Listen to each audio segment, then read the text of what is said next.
அனைவரும் ஒன்றாக கொண்டாடுவதில் நான் மகிழ்ச்சியும் பெருமையும் அடைகிறேன். பொங்கல் என்பது ஒரு நாளுக்கான விழா அல்ல, அது ஒரு உணவுக்கான கொண்டாட்டமும் அல்ல. இயற்கைக்கான நன்றி, உழைப்புக்கான மரியாதை.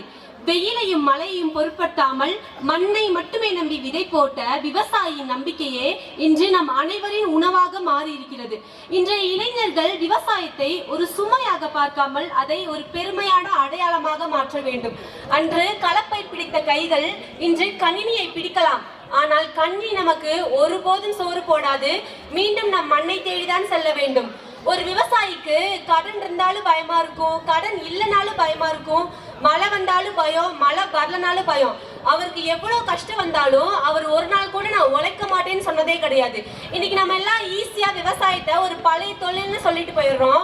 ஆனா உண்மை என்னன்னா, இந்த நாட்டுல விவசாயம் இல்லைன்னா எந்த ஒரு நவீன தொழிலுக்குமே அர்த்தம் இல்லாம போயிடும். ஜல்லிக்கட்டு, இந்த ஒரு வார்த்தை போதும் ஒரு விவசாயியோட கண்கலங்க. சில பேர் சொல்றாங்க ஜல்லிக்கட்டு வன்முறைன்னு. அந்த ஜல்லிக்கட்டு மைதானத்துல மாடு ஓடும் போது அந்த விவசாயியோட இதயமும் ஓடுமா.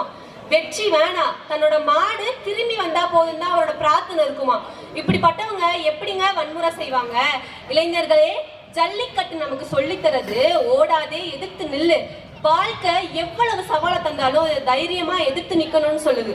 தமிழர்களோட அடையாளம் அப்படின்னா அது புத்தகத்துக்குள்ள அடைச்சு வச்சுக்கிற கதை இல்லைங்க, அது நம்ம ரத்தத்துல ஓடுற நினைவு.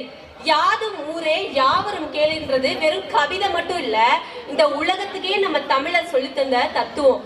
இளைஞர்களே, தமிழரோட வரலாறை உங்களை மிதிக்க சொல்லல, உங்களை உயர வைக்க சொல்றது. மொழியை நேசிங்க, வரலாறை வாசிங்க. நீங்க யாருன்னு தெரியலனா இந்த உலகமே உங்க கையில இருக்காது. ஆனா நீங்க யாருன்னு தெரிஞ்சா இந்த உலகத்தையே நம்ம கைக்குள்ள கொண்டு வரலாம். இன்னைக்கு நான் பேச போறது ஒரு அரசியல் பத்தியோ இல்ல, ஒரு கட்சியை பத்தியோ இல்ல. இன்னைக்கு நம்ம எல்லாம் பயம் இல்லாம வாழ காரணமா இருக்க ஒரு புத்தகத்தை பத்தி தான். அதுதான் இந்திய அரசியலமைப்பு சட்டம். இந்த மாபெரும் சட்டத்துக்கு பின்னால ஒரு பெரும் மனிதர் இருக்கிறார். அவர்தான் டாக்டர் அம்பேத்கர். அவர் எழுதினது வெறும் சட்டம் மட்டும் இல்ல, அது அடக்கப்பட்ட ஒடுக்கப்பட்ட மக்களோட கனவு. அவரோட எண்ணம் ஒண்ணுதான், இந்த நாட்டுல யாரும் தாழ்வா நடத்தப்படக்கூடாதுன்றதுதான். இந்த நாட்டுல ஒரு அரசே தப்பு செஞ்சாலும் அந்த அரச தவறுன்னு சொல்லி கேள்வி கேட்கிற உரிமை கொடுத்த ஒரே ஆவணம் இந்த அரசியலமைப்பு சட்டம் மட்டும்தான். இப்படியான அரசியலமைப்பு சட்டத்தை போற்ற வேண்டியதும் பாதுகாக்க வேண்டியதும் நம்ம கடமைதான். இளைஞர்களே, மொபைல் திரையில் வாழ்க்கையை தேடாதீர்கள். நம்ம உழைப்பு, நம்ம அறிவு தான் உண்மையான வாழ்க்கை. வயல்ல விதை போட்டா அது அறுவடையா மாறும். அதே மாதிரி நம்ம வாழ்க்கையில உழைப்பு என்கிற விதையை போட்டா அது வரலாறா மாறும். நமக்கான வேலையை நம்ம எங்கேயும் போய் தேட வேணாம், நமக்கான வேலையை நம்மளே உருவாக்கிக்கலாம். அதே மாதிரி நம்ம யாருக்கும் ஃபாலோவர்ஸா இருக்க வேண்டாம், நம்மளே நமக்கான லீடரா இருக்கலாம். இந்த உலகத்துல நம்ம உயர்ந்தா மட்டும் பத்தாது, நம்மளோட உயர்வு இந்த மண்ணையும் இந்த சமூகத்தையும் சேர்த்து உயர்த்தணும்.